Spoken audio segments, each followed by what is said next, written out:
ओम उमा महेश्वराय नमः। आप सभी का हमारे YouTube चैनल पर हार्दिक स्वागत है। ज्येष्ठ मास महात्म्य में आज सुने आगे की कथा। आज की कथा है सेतु बंधन आरंभ करने की बात तथा सेतु यात्रा का क्रम एवं विधान।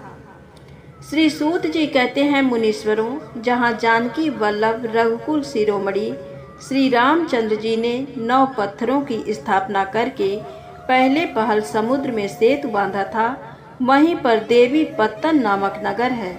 उसी के एक किनारे पर चक्र तीर्थ है। भगवान श्री राम ने शुभ मुहूर्त में अच्छे दिन को देवी पत्तन से कार्य आरंभ किया। उन्होंने प्रारंभ में गणेश जी की पूजा करके महादेव जी की आज्ञा ले अपने हाथ से प्रसन्नता पूर्वक 9 प्रस्तरों की स्थापना की। इस प्रकार उनके द्वारा सेतु बंधन का कार्य प्रारंभ होने पर वानर लोग पर्वत, शाखा युक्त वृक्ष, शिलाखंड, काष्ठ समूह और तृण राशि एकत्र करके लाने लगे। नल ने उन सबको लेकर महासागर में सेतु निर्माण किया। उन्होंने 5 ही दिन में लंका के समीप तक पुल बांध दिया। उसकी लंबाई 100 योजन और चौड़ाई 10 योजन थी। इस प्रकार नल के द्वारा वह पाप नाशक पुण्यमय सेतु तैयार किया गया। देवीपुर के निकट जो 9 पत्थर गड़े हैं, वे ही सेतु के मूल हैं। मनुष्य वहां अपने पाप की शुद्धि के लिए स्नान करे, फिर चक्र तीर्थ में स्नान करके सेतु के स्वामी श्री हरि का पूजन करे। देवी पत्तन से लेकर जो सेतु बांधा गया है, उसके कारण वह यथार्थ रूप से सेतु मूल कहलाता है। सेतु का पश्चिम किनारा दर्भ शयन तीर्थ कहा गया है और पूर्व किनारा देवी पत्तन।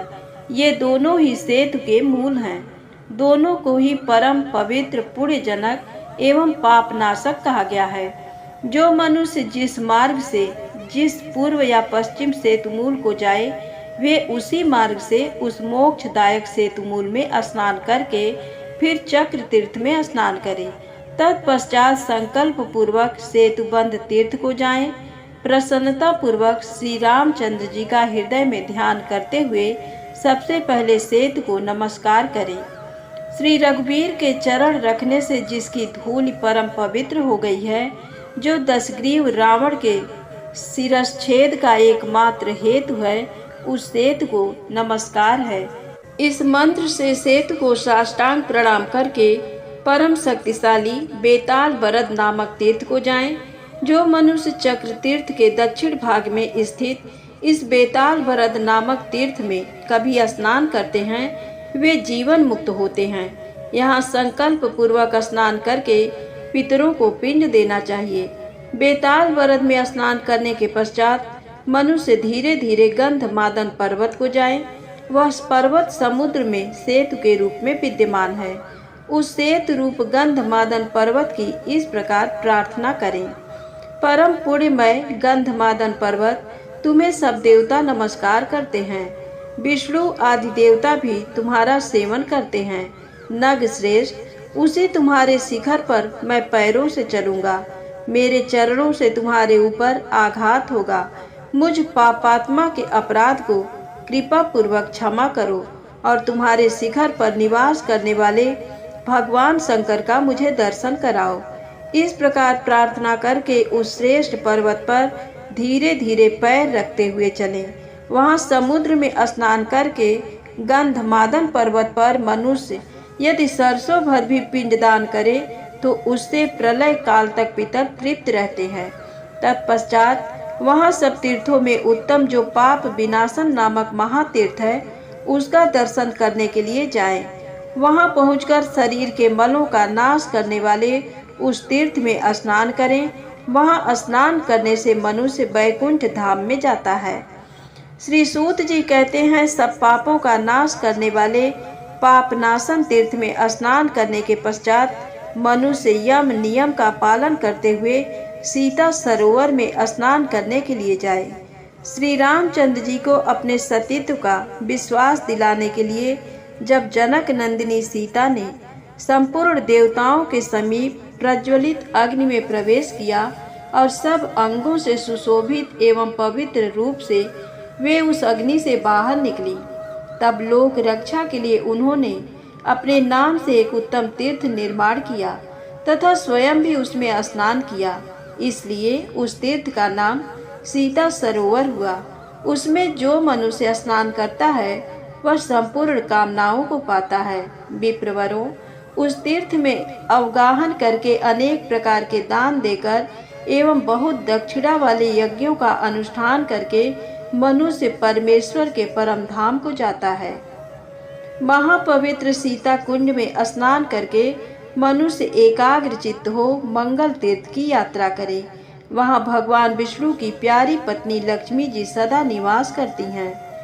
पूर्व काल में मनोजव नाम से प्रसिद्ध एक चंद्रवंशी राजा हो गए हैं। उन्होंने प्रतिवर्ष यज्ञों द्वारा देवताओं को, अन्न राशि से ब्राह्मणों को तथा श्राद्ध से पितरों को तृप्त किया। वे निरंतर वेदों का स्वाध्याय किया करते थे। इस प्रकार राजा मनोजव धर्म पूर्वक पृथ्वी का पालन करते थे। उनके शासन काल में उस राज्य में एक भी शत्रु नहीं रह गया था। इससे राजा के मन में अहंकार उत्पन्न हो गया। जहाँ अहंकार होता है वहाँ लोभ, मद, काम, क्रोध, हिंसा तथा मोह में डालने वाली असूया ये सभी प्रकट हो जाते हैं। और जिस पुरुष में ये उत्पन्न होते हैं वह पुत्र, पौत्र तथा संपत्तियों के साथ प्राणों से भी हाथ धो बैठता है। उस राजा के मन में ये विचार उत्पन्न हुआ कि मैं ब्राह्मणों के गांव में कर लगाऊंगा। मन में ऐसा निश्चय करके उसने वही किया। शिव और विष्णु आदि देवताओं के भी धन उसने ले लिए। अहंकार ने उसकी विवेक बुद्धि को नष्ट कर दिया था, इसलिए उसने ब्राह्मणों के खेत छीन लिए थे। इस दुष्कर्म का परिणाम ये हुआ कि एक बलवान शत्रु ने आकर उसके नगर को घेर लिया। रणदेश के राजा गोलब ही उसके शत्रु बन बैठे। गोलब ने चतुरंगड़ी सेना के साथ आक्रमण किया। दुरात्मा मनोजव का गोलब के साथ 6 महीने तक युद्ध चलता रहा। अंत में गोलब की जीत हुई। मनोजव पराजित होकर राज्य से वंचित हो गया। उसने अपनी स्त्री और पुत्र के साथ वन का आश्रय लिया। गोलब उस राज्य का पालन करते हुए दीर्घ काल तक मनोजवपुर में टिके रहे। इधर एक दिन मनोजव का बालक पुत्र क्षुधा से पीड़ित हो माता पिता से खाने के लिए अन्न मांगने लगा। पिताजी, मुझे खाने को दो। माँ, मुझे भोजन दो, बहुत भूख लगी है। पुत्र का ये करुणाजनक वचन सुनकर माता पिता शोक से पीड़ित हो सहसा मूर्छित हो गए। कुछ चेत होने पर राजा ने अपनी स्त्री से कहा, सुमित्रे, मैं क्या करूं, कहाँ जाऊं, मेरी क्या गति होगी। मेरा ये पुत्र भूख से पीड़ित होकर थोड़ी ही देर में मर जाएगा। हाय, मैंने ब्राह्मणों के खेत छीन लिए, विष्णु और शिव आदि देवताओं के धन का हरण कर लिया। इस प्रकार दुष्कर्म की अधिकता के कारण ही गोलब ने मुझे परास्त किया है। मेरे पास अन्न का एक दाना भी नहीं है। मैं निर्धन हूँ, दुखी हूँ और स्वयं भी भूखा प्यासा हूँ। इस समय इस भूखे बालक को कैसे अन्न दूंगा।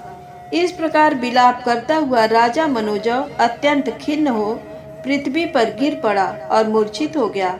सुमित्रा पति को इस प्रकार गिरा हुआ देख उसे हृदय से लगाकर विलाप करने लगी। उसी समय मुनिवर पराशर जी स्वेच्छा से घूमते हुए वहां आ गए। उन्हें देखकर पतिव्रता सुमित्रा ने पुत्र सहित उठकर उनके चरणों में प्रणाम किया। पराशर जी ने सुमित्रा को आश्वासन देते हुए पूछा, सुंदरी, तुम कौन हो? ये कौन तुम्हारे आगे पड़ा हुआ है और ये बालक कौन है? पतिव्रता सुमित्रा बोली, मुनिश्रेष्ठ, ये मेरे पति हैं। हम दोनों से उत्पन्न ये चंद्रकांत हमारा पुत्र है। मेरे पतिदेव चंद्रवंशी राजा मनोजव हैं। ये विक्रमार्क के पुत्र हैं। मैं इनकी पतिव्रता पत्नी सुमित्रा हूँ। गोलब ने राजा मनोजव को युद्ध में परास्त किया है। ये राज्य से भ्रष्ट हो अवलंब शून्य होकर पत्नी और पुत्र के साथ इस भयंकर वन में चले आए हैं। यहाँ मेरे भूखे पुत्र ने हम दोनों से भोजन मांगा है। राजा अन्नहीन होने के कारण पुत्र को क्षुधा से व्याकुल देख शोक से मूर्छित होकर गिर पड़े हैं। रानी की ये बात सुनकर दयालु पराशर मुनि ने कहा, सुमित्रे, तुमको किसी प्रकार का भय नहीं होना चाहिए। अब तुम लोगों का अमंगल शीघ्र ही नष्ट हो जाएगा। यूँ कहकर मंत्र जप करते हुए भगवान शंकर का ध्यान करके पराशर जी ने अपने हाथ से राजा का स्पर्श किया। महामुनि के हाथ का स्पर्श पाते ही राजा मनोजव मूर्छा त्याग कर सहसा उठ बैठे और पराशर मुनि को प्रणाम करके हाथ जोड़कर बोले, मुने, आज आपके चरण कमलों के सेवन से मेरी मूर्छा शीघ्र ही दूर हो गई और मेरे सब पातकों का भी नाश हो गया है। जो पुण्यात्मा नहीं है उसको आपका दर्शन कदापि नहीं हो सकता। मुझे शत्रुओं ने अपने नगर से बाहर निकाल दिया है। आप अपनी कृपा दृष्टि से देखकर मेरी रक्षा कीजिए। पराशर जी बोले, राजन, तुम्हें शत्रु पर विजय पाने के लिए मैं एक उपाय बतलाता हूँ। परम पुण्यमय गंधमादन पर्वत पर जहाँ श्री रामचंद्र जी का परम पुण्यमय सेतु है, वहाँ सब ऐश्वर्यों को देने वाला मंगल तीर्थ विद्यमान है। उस सरोवर में सब लोगों का उपकार करने के लिए रघुनाथ जी लक्ष्मी स्वरूपा सीता जी के साथ सदैव स्थित रहते हैं। तुम पुत्र और स्त्री सहित वहां जाकर भक्ति पूर्वक स्नान करो। उस तीर्थ के प्रभाव से तुम्हें शीघ्र ही सब प्रकार के मंगलों की प्राप्ति होगी और युद्ध में शत्रुओं को जीतकर पुनः अपना राज्य प्राप्त कर लोगे। ऐसा कहकर राजा, रानी और बालक इन तीनों के साथ पराशर मुनि मंगल तीर्थ में स्नान के उद्देश्य से राम सेतु पर गए। वहां विधि पूर्वक संकल्प लेकर मुनि श्रेष्ठ पराशर ने स्वयं स्नान किया और राजा आदि से भी विधि पूर्वक स्नान करवाया। राजा, रानी और राजकुमार ने वहां 3 महीने तक नियम पूर्वक स्नान किया। तत्पश्चात मुनि ने राजा को राम जी के एकाक्षर मंत्र का, जो सब अनर्थों का नाश करने वाला है, उपदेश दिया। राजा ने 40 दिनों तक विधि पूर्वक उस एकाक्षर मंत्र का जप किया। इस प्रकार मंत्र जपते हुए राजा के आगे एक सुदृढ़ धनुष प्रकट हुआ। 2 अक्षय तरकस, सोने की मूठ वाली 2 तलवारें, एक ढाल, एक गदा, एक उत्तम मूसल, एक भयंकर शब्द करने वाला शंख, एक घोड़े से जुता हुआ रथ, सारथी, पताका, अग्नि के समान प्रकाशमान सुवर्णमय कवच, हार, केयूर, मुकुट और वलय आदि आभूषण, सहस्रों दिव्य वस्त्र और दिव्य माला, ये सभी वस्तुएं उस तीर्थ से प्रकट हुई। ये सब देखकर राजा ने मुनि से निवेदन किया। तब मुनि ने तीर्थ का जल लेकर उसे मंत्र से अभिमंत्रित करके उसके द्वारा राजा का अभिषेक किया। तदनंतर राजा मनोजव कमर कसकर युद्ध के लिए तैयार हुए। उन्होंने कवच, खड्ग, धनुष और बाण धारण किया। हार, केयूर, मुकुट और कंकड़ आदि से विभूषित हो दिव्य वस्त्र धारण कर उस घोड़े जूते हुए रथ पर बैठे। महामुनि पराशर ने राजा को अंग, रहस्य, प्रयोग और उपसंहार की विधि के साथ ब्रह्मास्त्र आदि का उपदेश दिया। राजा ने रथ से उतरकर मुनि को प्रणाम किया और आशीर्वाद ले उनकी आज्ञा पाकर तथा उनकी परिक्रमा करके वे पत्नी और पुत्र के साथ विजय के लिए उस रथ पर आरूढ़ हुए। नगर में पहुंचकर राजा ने शंख बजाया। शंखनाद सुनकर गोलभ सेना के साथ युद्ध के लिए तुरंत ही बाहर निकला और मनोजव के साथ 3 दिनों तक युद्ध करता रहा। चौथे दिन मनोजव ने युद्ध में ब्रह्मास्त्र का प्रयोग करके सेना सहित गोलभ को नष्ट कर दिया। उसके बाद स्त्री और पुत्र सहित नगर में आकर राजा समूची पृथ्वी का पालन करने लगा। तब से उसने कभी अहंकार नहीं किया, असूया आदि दोषों को त्याग दिया, अहिंसा, इंद्रिय संयम और धर्म में सदा तत्पर रहने लगा। इस प्रकार सहस्रों वर्षों तक राजा ने पृथ्वी का पालन किया। फिर विरक्त होकर अपने पुत्र को राज्य दे वह गंधमादन पर्वत पर मंगल तीर्थ पर चला गया। वहां हृदय में भगवान सदाशिव का ध्यान करते हुए तपस्या में संलग्न हो गया। तदनंतर थोड़े ही समय में शरीर त्याग कर मनोजव ने उस तीर्थ के महात्म से शिवलोक को प्रस्थान किया। उसकी पत्नी सुमित्रा भी उसके शरीर का आलिंगन करके चिता पर आरूढ़ हो गई और पतिलोक को प्राप्त हुई। इसलिए मंगल तीर्थ सर्वथा प्रयत्न करके सेवन करने योग्य है। ये तीर्थ अतिशय सुंदर एवं कल्याणमय है। मनुष्यों को सदा भोग और मोक्ष देने वाला है। पाप राशि रूपी तिनको और रुई के ढेर को जलाने के लिए अग्नि के समान है। इसका मोक्ष के लिए सब लोग सेवन करो।